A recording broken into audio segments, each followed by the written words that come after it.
বিশ্বের সবচেয়ে বড় দুর্গা প্রতিমার কী অবস্থা এখন বর্তমানে সেটাই তোমাদের সামনে তুলে ধরবো। সকাল সকাল বেরিয়ে যাচ্ছি দুর্গা প্রতিমা দর্শনে। সাত সকালবেলা দেবাঞ্জন আর আমি মাকে বাই বাই করে যাচ্ছি কামালপুরের উদ্দেশ্যে। মহালয়ার পরের দিন বেরিয়েছি, জানি না কমপ্লিট হয়েছে কিনা, বাট রাস্তাটা ওয়াও, গ্রামের ভিতরে, রানাঘাট কামালপুর, একদম গ্রামের ভিতরে। প্রথমার দিন এখন কি অবস্থা দেখো। রাস্তার মধ্যে ঢুকে যেতে পারবো আমি, যে এত বড় এই যে বডির মধ্যে। কিন্তু কার্তিকের জন্য আমার ভারী কষ্ট হচ্ছে গাইস। কেন? ওই যে ওইগুলো সব লোহা দিয়ে দাঁড় করানো, কার্তিকের স্ট্রাকচারটা বাঁশ দিয়ে করা। তো কার্তিকের সাথে আমি রিলেট করতে পারছি, আমিও এত বাঁশ খাই জীবনে। ও যতটা বাঁশ, সবার জীবনে লোহা, ওর জীবনে বাঁশ, আমার জীবনেও বাঁশ। এই যে গাইজ অসুরের মুন্ডু পড়ে আছে। অসুরের পাশে এই যে আরেকটা অসুর দাঁড়িয়ে আছে। মা দুর্গার হাতের যে স্ট্রাকচারটা ছিল সেটা তোলা হয়েছে, বাট প্রশাসনিক কারণে আবার নামিয়ে দেওয়া হয়েছে। নামাতে গিয়ে আবার ভেঙেও গেছে।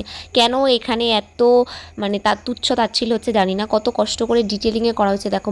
সমস্ত নামি দামি প্যান্ডেলের ওপেনিংয়ের পাশে আমাদের এই গ্রামের ওপেনিং কেন হচ্ছে না সেটাই বুঝতে পারছি না।